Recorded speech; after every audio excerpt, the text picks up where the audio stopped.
Sœurs et frères, aujourd'hui c'est le vendredi saint. Nous faisons mémoire de la passion de notre Seigneur Jésus-Christ. Dans la tradition chrétienne, ce jour est rythmé d'une série d'activités, notamment le chemin de croix, à travers lequel nous méditons les différentes étapes de la passion depuis l'arrestation de Jésus après le dernier repas du jeudi soir avec ses disciples jusqu'à sa mort et sa sépulture. Quel est donc le sens de la célébration du Vendredi Saint? Il peut paraître absurde de voir que le mal a le pouvoir de tuer Dieu. Mais c'est bien ce que nous découvrons le Vendredi Saint. Si le mal peut tuer Dieu, le Tout-Puissant, c'est qu'il n'a pas de frontières. Alors, Dieu est-il toujours le Tout-Puissant? En tout cas, le Vendredi Saint, c'est la toute-puissance du démon qui se manifeste. Dieu est plutôt le tout-impuissant. Tandis que Jésus meurt sur la croix, les ténèbres obscurcissent la terre en plein jour. Ça y est, le démon et ses disciples, c'est-à-dire tous ceux qui font le mal, qui tuent à tort et à travers, peuvent se réjouir de leur victoire. Alors dépêchez-vous, Satan, car les ténèbres ne brillent qu'en absence de la lumière. C'est ce que nous verrons le dimanche de Pâques. Pourquoi Jésus est mis à mort?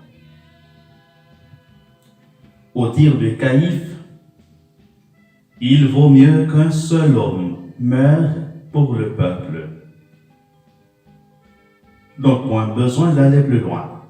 Jésus est mort pour le peuple. Ainsi s'accomplit la prophétie d'Isaïe.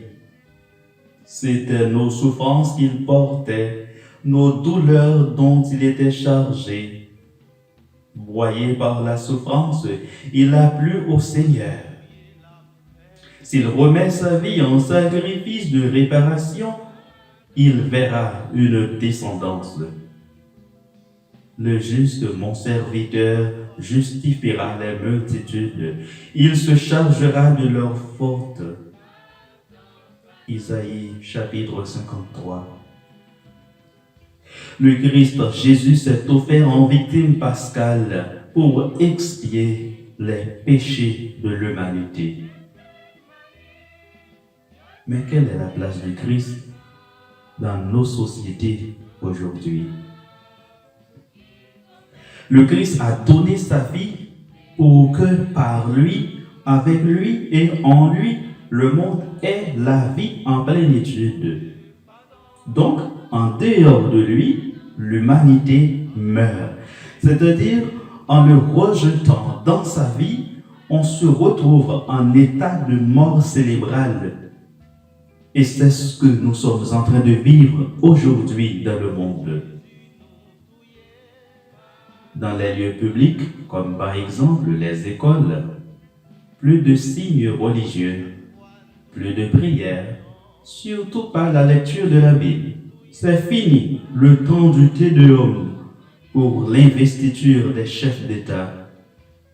Dans les familles, plus d'échanges sur la parole de Dieu.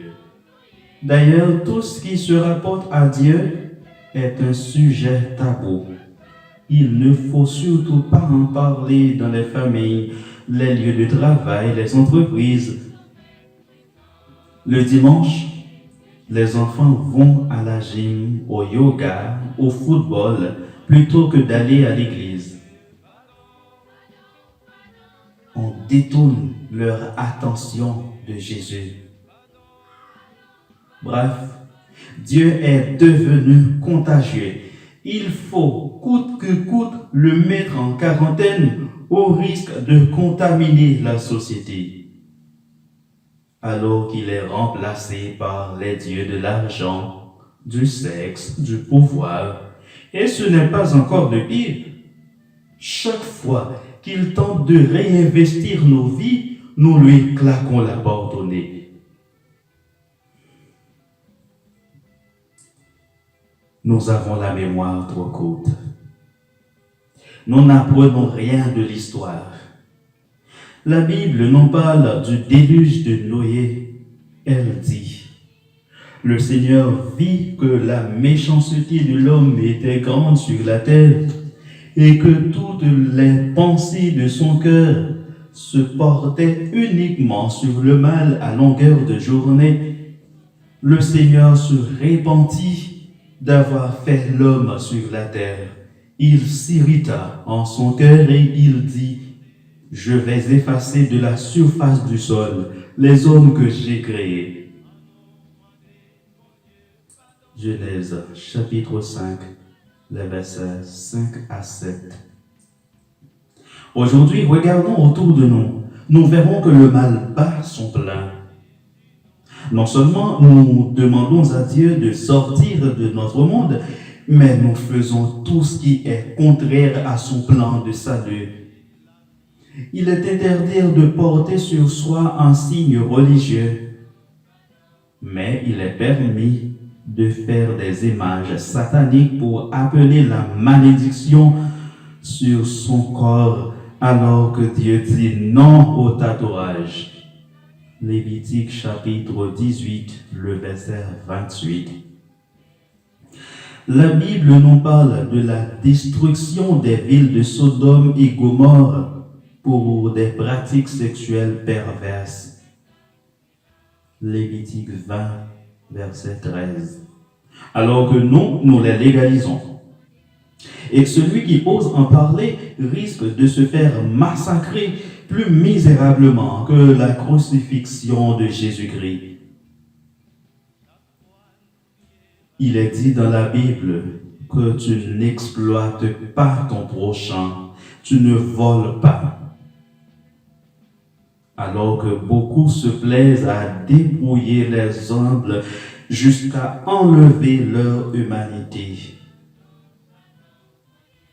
Au lieu de venir à leur secours, nous les enfonçons dans la misère et nous nous réjouissons de nos opulences. Tout va bien. Le Seigneur dit que tu ne tueras point, alors que nous faisons de la planète un abattoir d'humains. Nous manipulons des peuples, les soulever les uns contre les autres. Nous leur vendons des armes pour s'entretuer. Voilà que la terre crie justice pour tant d'innocents ici et là. Mais nous faisons la sourde oreille, alors que nous tenons à longueur de journée de beaux discours sur la fraternité. Voilà, nous confirmons l'affirmation de Nietzsche lorsqu'il disait « Dieu est mort, nous l'avons tué. Nous le tuons pour faire place à nos propres idoles, mais pour notre malheur. » Et maintenant, où est Dieu? C'est la question de plus d'un en cette crise mondiale de la COVID-19. En effet, chaque fois que nous nous retrouvons face à nos limites, beaucoup pensent à ce Dieu que nous avons tué. Un message martèle. C'est drôle de voir à quel point il est simple pour les gens de rejeter Dieu et se demander ensuite pourquoi leur monde devient un enfer. À quel point nous croyons tout ce que les journaux disent et remettons en question tout ce que dit la Bible. C'est drôle de voir que des articles impudiques, grossiers, vulgaires et obscènes se propagent si facilement et librement. Mais des discussions publiques sur Dieu sont supprimées dans des écoles et des entreprises. Fin de citation. Pensez-vous que la pandémie de la COVID-19, dont nous ignorons encore l'origine, fait plus de victimes que la famine, les guerres, les génocides, le terrorisme, sans oublier les migrants qui, en fuyant la misère, la persécution, la guerre, meurent noyés dans la mer? Dans certains coins de la terre, en particulier au pays où Jésus a vécu, aujourd'hui les chrétiens sont souvent contraints de renier leur foi ou de se faire massacrer. Des violences à répétition en Birmanie ou d'autres pays d'Afrique, en Haïti, des bandits mieux armés que les forces de l'ordre massacrent des policiers, pratiquent des enlèvements en réclamant des rançons exorbitantes. Des enfants de Dieu torturés, malmenés, violés et assassinés. Qui entend le cri de toutes ces familles endeuillées? Honte aux distributeurs d'âmes qui génèrent la peur dans le monde. Honte aux politiciens, aux dirigeants corrompus qui volent l'avenir de tant de jeunes et d'enfants. Votre enfer sera plus pénible que celui de Satan si vous ne vous repentez pas. À cause de l'alliance éternelle scellée avec l'humanité et renouvelée en Jésus-Christ par son sang versé sur la croix, Dieu ne peut plus détruire le monde par le feu de sa colère.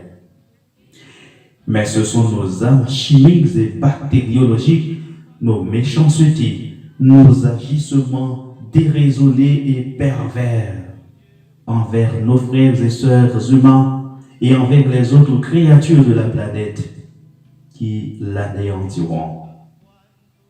Tous ces mots reposent sur le dos de Jésus. Il pèse plus lourd que la croix et il les porte courageusement jusqu'à son interminable Golgotha. Jésus va jusqu'au bout de sa mission, en espérant qu'un jour l'humanité revienne au Seigneur, son Dieu, son Créateur. Revenons au Seigneur et nous serons sauvés.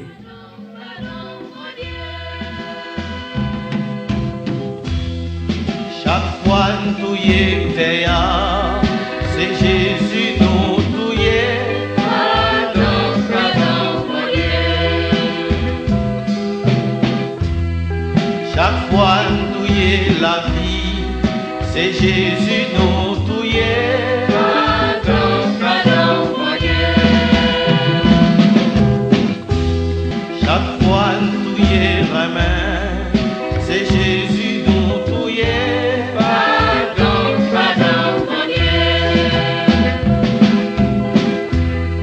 Chaque fois nous y justice, c'est Jésus.